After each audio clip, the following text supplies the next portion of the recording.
emang dikuntilan kayak rambut panjang, pakaiannya putih, bahkan tersenyum. Kita jarak cuma berapa ya? 60 cm. Segini jauh. Segini loh.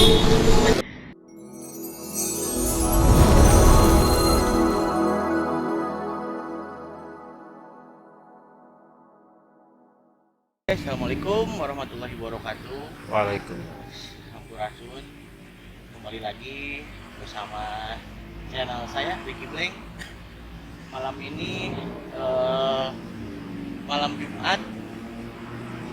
Seperti biasa kita akan ngobrol tentang pengalaman misteri horor gitu kan. Di sini ada narasumbernya langsung, Kang Fahmi. Ya kan biasanya sering touring ya Kang. Nah itu ada pengalaman paling berkesan nggak? Pengalaman berkesan khususnya horor dan mistis. Oke, publik. Banyak kalau untuk pengalaman kayak gitu. Tapi mungkin saya akan ceritain salah satunya saja mungkin publik ya.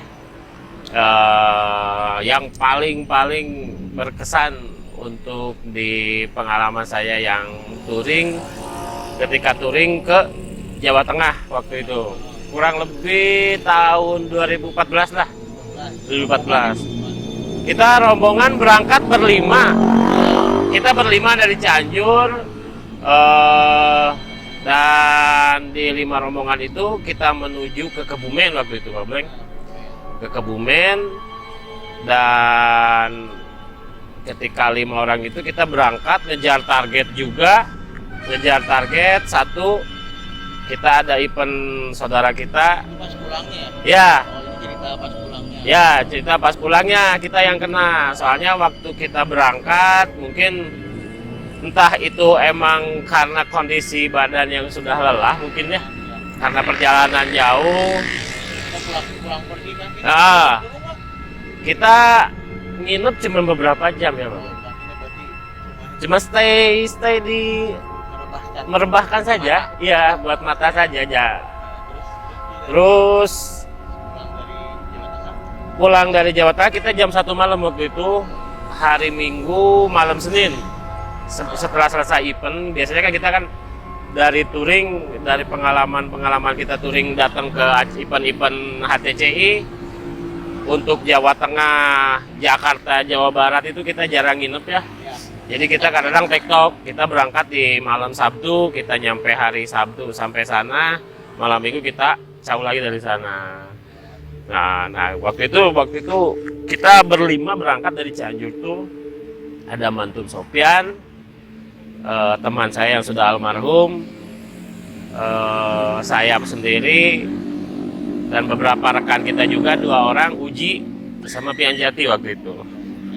Nah itu senior lama lah. Ketemu momen mistisnya seperti apa sih Kang? Nah Pas jadi daerah mana itu? jadi di hutan, kalau dari sini di hutan yang sebelum ke Kebumen tuh hutan apa Pak Meng? Wangon. Iya, pasti itu Wangon. Ya. Apalagi zaman dulu itu jalannya hancur, Ah. ada hutan-hutan gitu. Wah, parah. Waktu Gimana? itu emang lagi parah-parahnya jalan. Terus kan udah banyak cerita juga dari teman-teman kita yang lain sesama pengaspal bikers ya.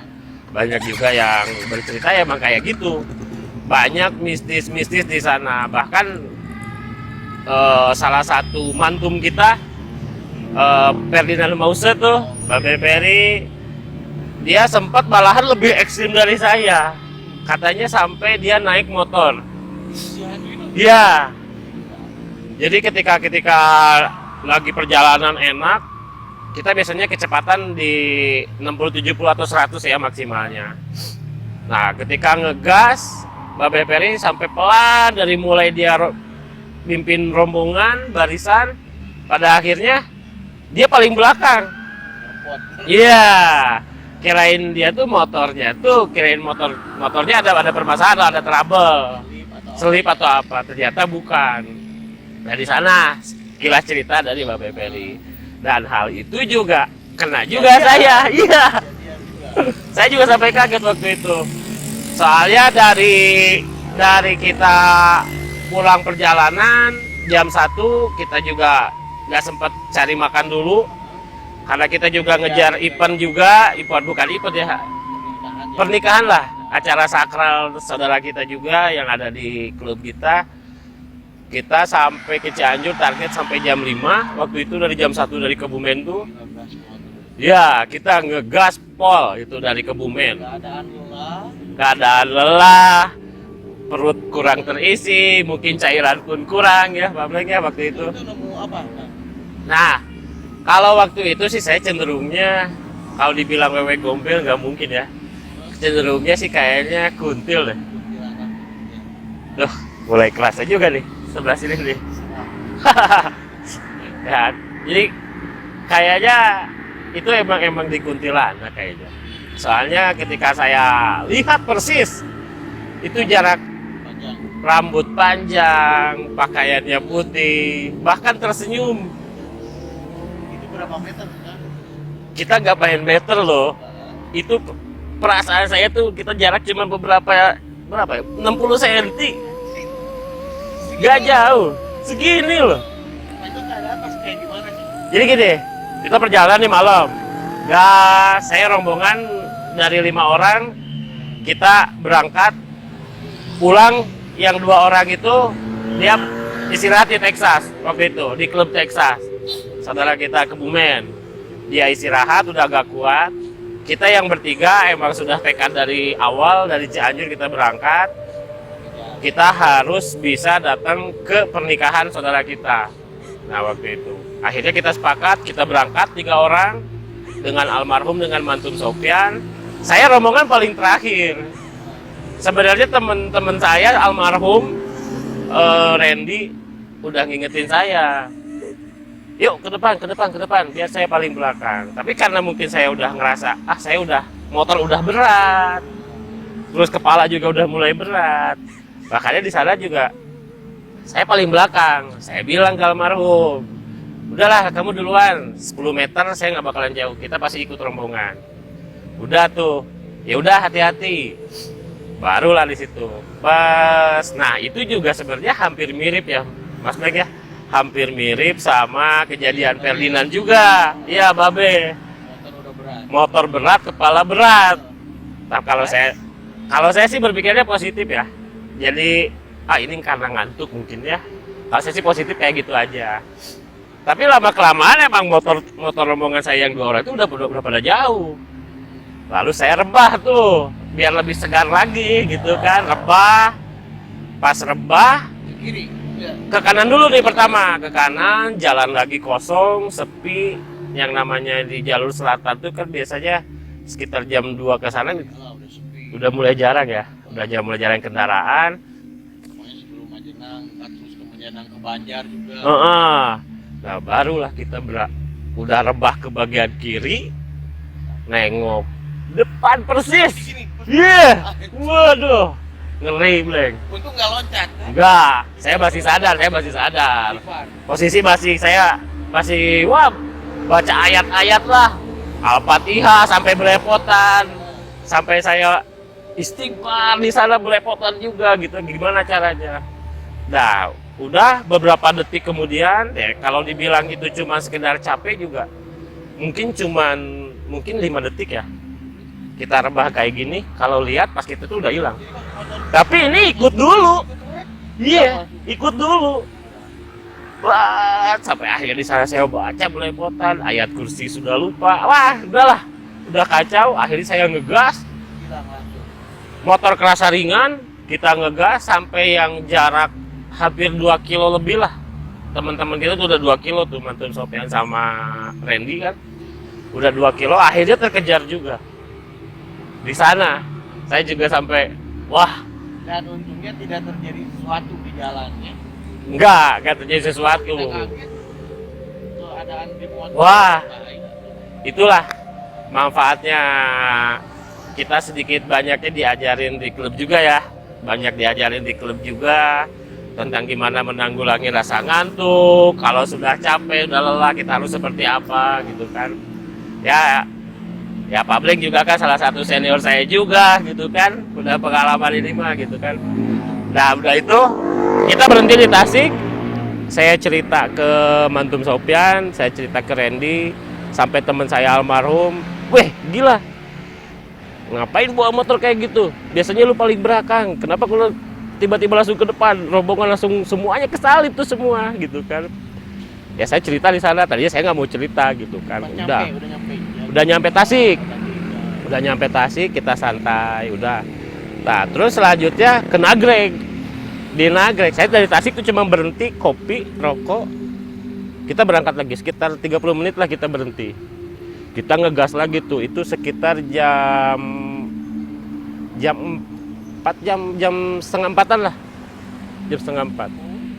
Kita kecepatan tinggi waktu itu. Nah, lanjut lewat Nagreg, saya paling belakang lagi.